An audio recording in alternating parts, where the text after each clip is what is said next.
Great day, gorgeous. I know y'all are probably looking at the title of this video and you might be thinking I'm a little bit unhinged, but no. I'm just done caring about the things that do not serve me and where I am headed. As a recovering people pleaser and overgiver, I had to figure out where the need to feel like I had to prove myself and my worthiness came from. And why was I so willing to empty myself dry to pour into others? And of course, that all stems from my foundational years, but that's another topic for another day. It's like all these years I've been trying to give to others what little me was begging for me to go back and give to myself. I have always had a big heart and I absolutely love to uplift others and help bring out the best in them, even if it's just like by giving a compliment. But I had to figure out why I was always willing to give, but it was so hard for me to receive. Like if someone gave me a compliment, I would immediately respond with another compliment to them instead of just saying thank you and receiving the compliment. Receiving without having to give first just felt extremely uncomfortable for me. Almost as if I felt like I didn't really deserve it. When you grow up having your shortcomings and your flaws highlighted, instead of being affirmed regardless of them and being reminded or even being shown the importance of the light that is inside of you, it can get dark real fast. And this is how other people's projections become your own. Other people's insecurities become your own. And you grow up battling yourself because you will value other people's opinions over your own truth, because the connection that you have with yourself was tainted by other people telling you who you are.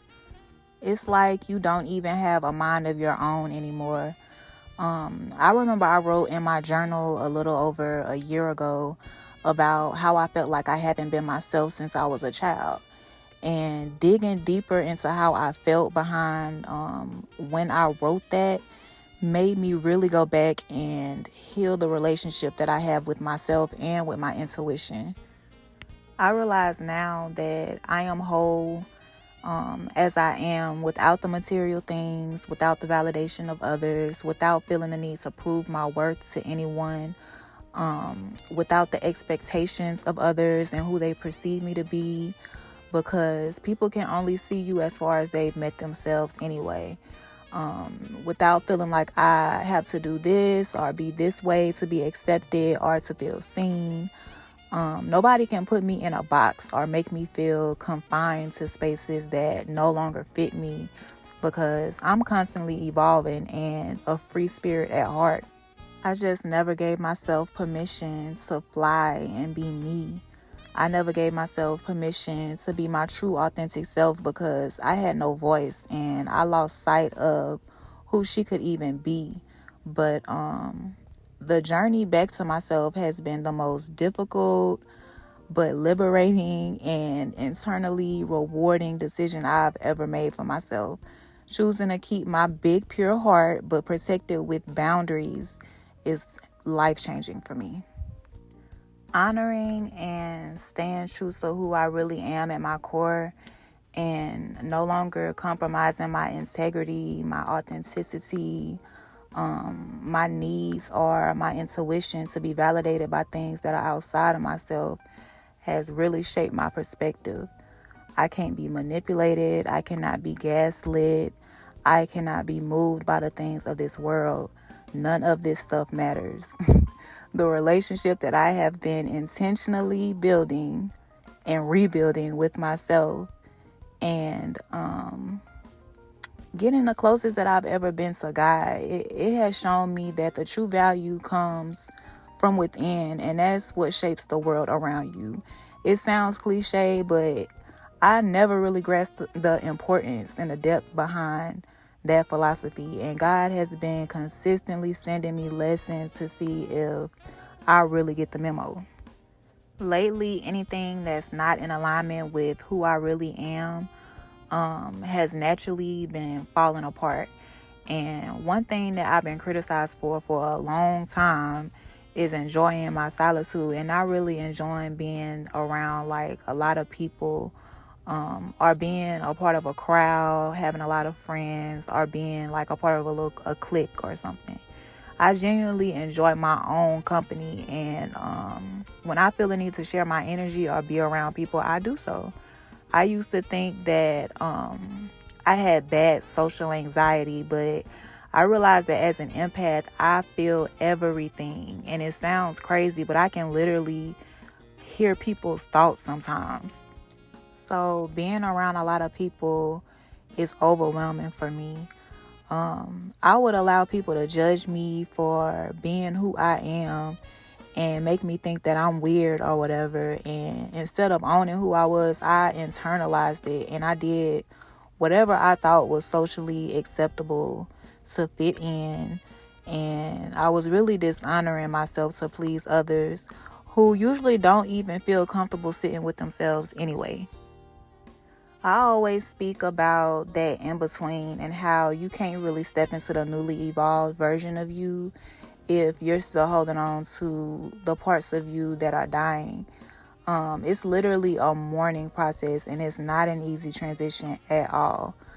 Okay, so for my birthday last month, I planned this big get together and I thought it would be like a great time and a unique experience for other people, even though I hate planning events and I get anxiety when I think about having to accommodate and entertain a large group of people.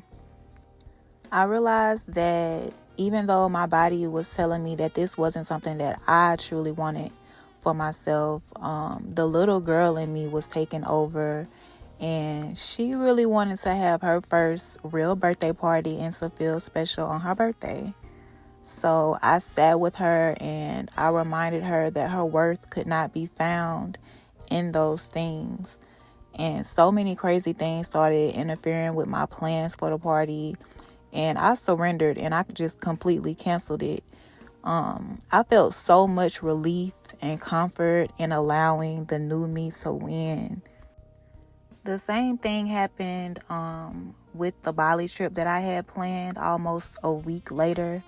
So I had planned to host this group trip in Bali, and going to Bali has been on my vision board for about 2 years. So when the opportunity presented itself to me, I was kind of going back and forth in my head with it, whether to take it or not. My idea of going to Bali was originally going solo or with people that I felt comfortable with or a person that I felt comfortable with.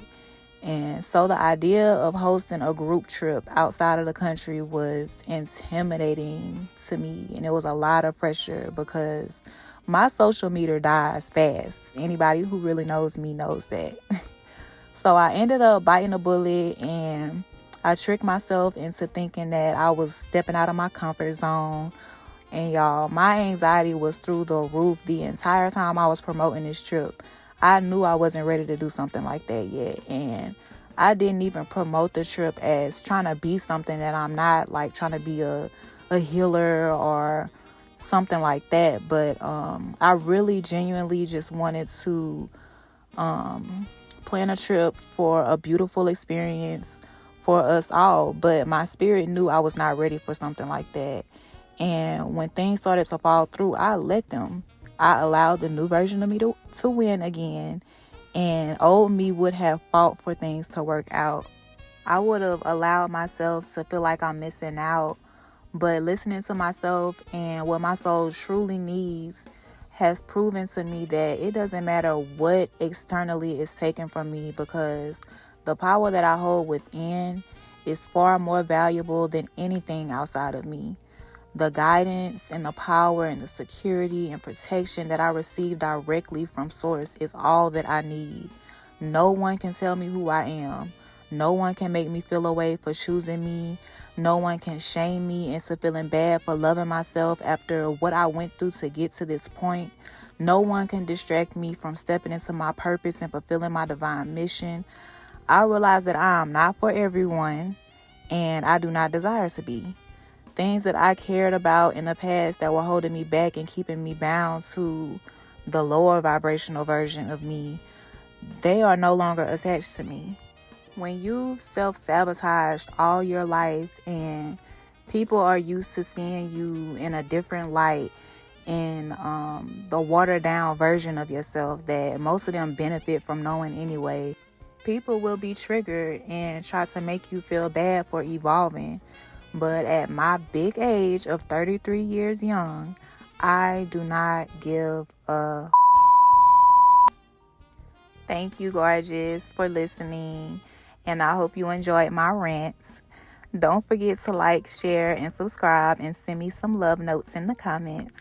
I'll see you next week. Love you. Bye.